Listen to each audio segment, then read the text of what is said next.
Voices of grassroots groups and climate activists from across Africa have been high in Nairobi this week. They are holding leaders to account to deliver concrete climate action and plans to address the continent's pressing needs.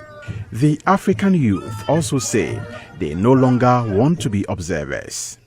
Elizabeth Wathuti represents the African Youth Climate Assembly. As representatives of the African Youth Climate Assembly, to underscore the urgency of addressing climate change and its profound impact on Africa's youth.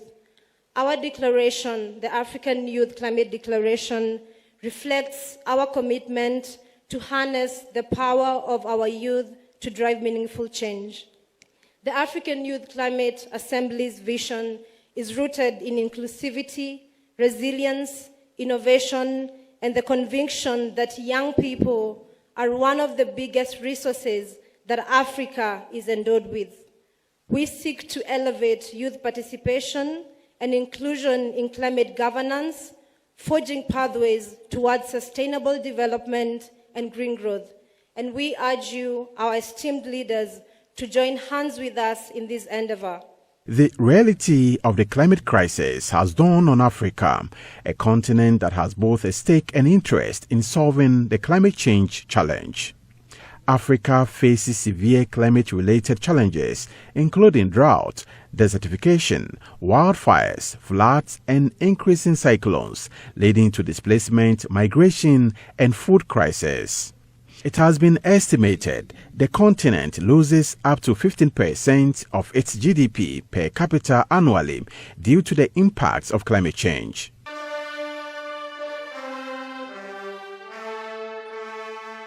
The Africa Climate Summit in Nairobi, Kenya has focused on delivering climate-positive growth and financing solutions for Africa and the world. Summit host President William Ruto of Kenya says the event cannot be business as usual. An opportunity-oriented focus on climate action is the engine for propelling Africa into a realm of stability and prosperity, elevating us to middle-income status and beyond. This context is precisely what sets this climate summit apart from others. It aims to unite us across neighborhoods, across sectors, across institutions, local or international, across country borders, across continents, and across generations.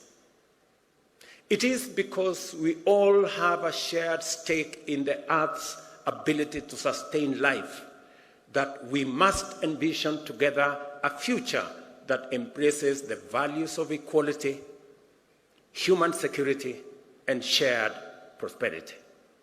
The Africa Climate Summit is a unique opportunity for governments, private and multi-sector partners to join together in pledging their contributions to urgent climate action. The event falls under 4 thematic areas: climate action financing, green growth agenda for Africa, climate action for economic development, and global capital optimization. African governments are expected to prioritize the needs of the people and deliver adequate measures to address the climate crisis. Ghanaian climate activist Kenneth Nana Amoateng says there is no time to wait for anyone to take action.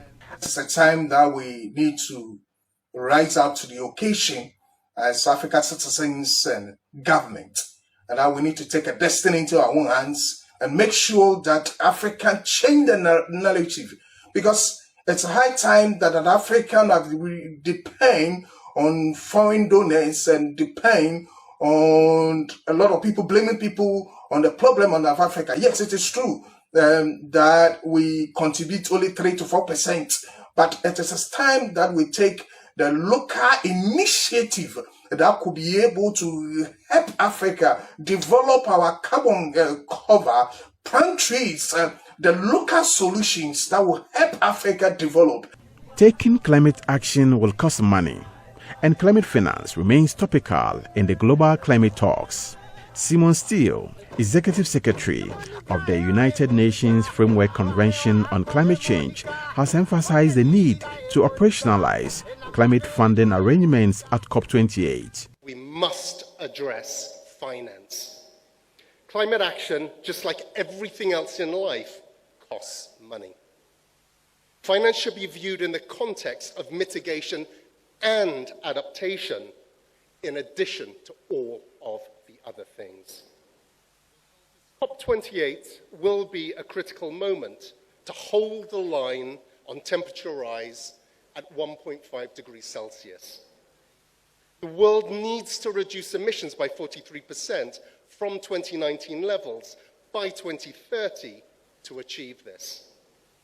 And the IPCC reports the impacts will be far greater at anything above this, especially in certain parts of the world.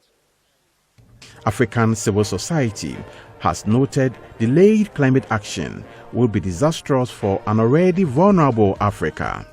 Mithika Wenda is Executive Secretary of the Pan-African Climate Justice Alliance. This summit should also convey a bold, unequivocal message from Africa that it is not a forum to end the industrialized countries to escape their historical responsibilities and transfer their burden of action to the victims of their actions, but a platform to once again renew our call to honor their commitments on deep and genuine emission reduction, adequate support to vulnerable, and support the communities at the front line of climate crisis. The Nairobi Declaration is expected to be adopted as a call to action to end the summit. The collection of the commitments will set a new African-led surge of action against climate change. For Joy News, Kofi Edudumfe reporting.